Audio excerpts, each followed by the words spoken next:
A lot of people who are in the process of accumulating their wealth believe that the first $100,000 is the hardest to accumulate.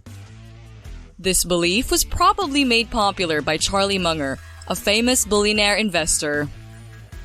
The next $100,000, on the other hand, is believed to be easier to accumulate. It's believed to be easy as well on the next hundreds of thousands until you haven't even realized that you already have $1 million. Comparing your accumulation of the first $100,000 to the succeeding $100,000, you might feel like the first one is harder than the rest of your accumulated wealth. You might be wondering why this happens, and how can you speed up getting that $100,000 so you can be wealthy sooner?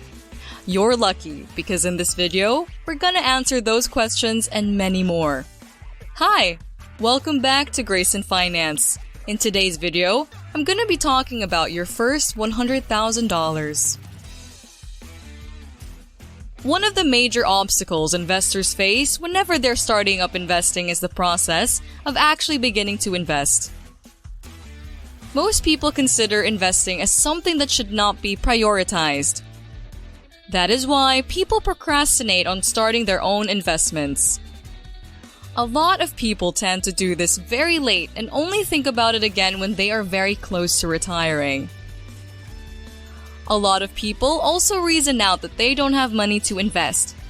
Most of these people believe that they should only start investing if they have plenty of money. To criticize this excuse, I want you to understand that you shouldn't start investing when you have a lot of money. Start investing when you want more money.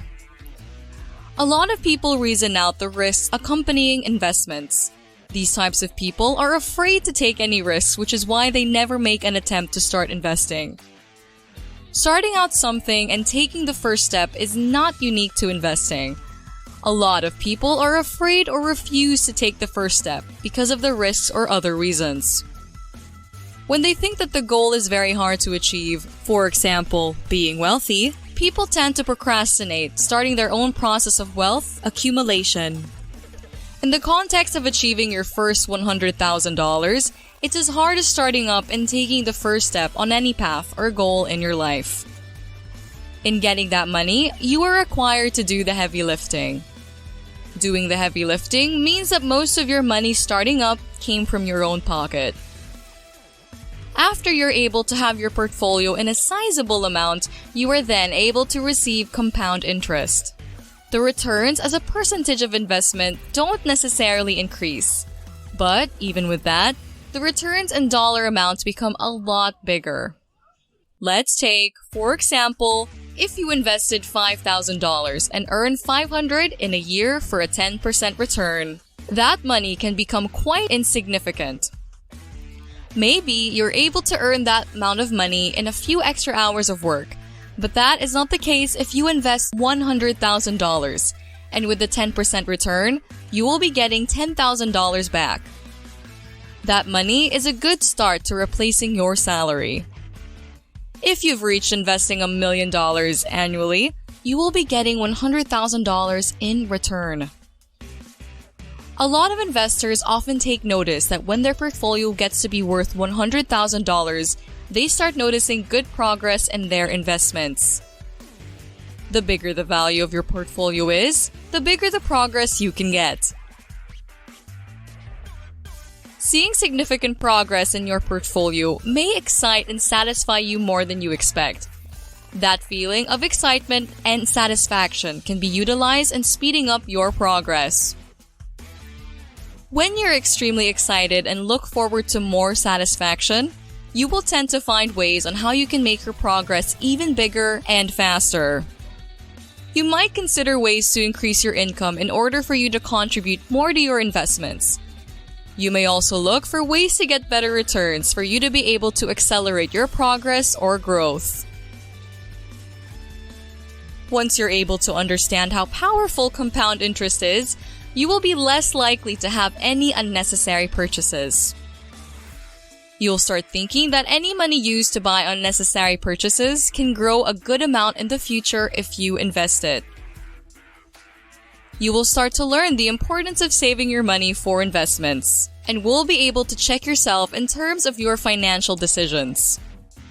When you accumulate a good amount of money, you get to have more choices than those who are living a paycheck-to-paycheck kind of life don't have.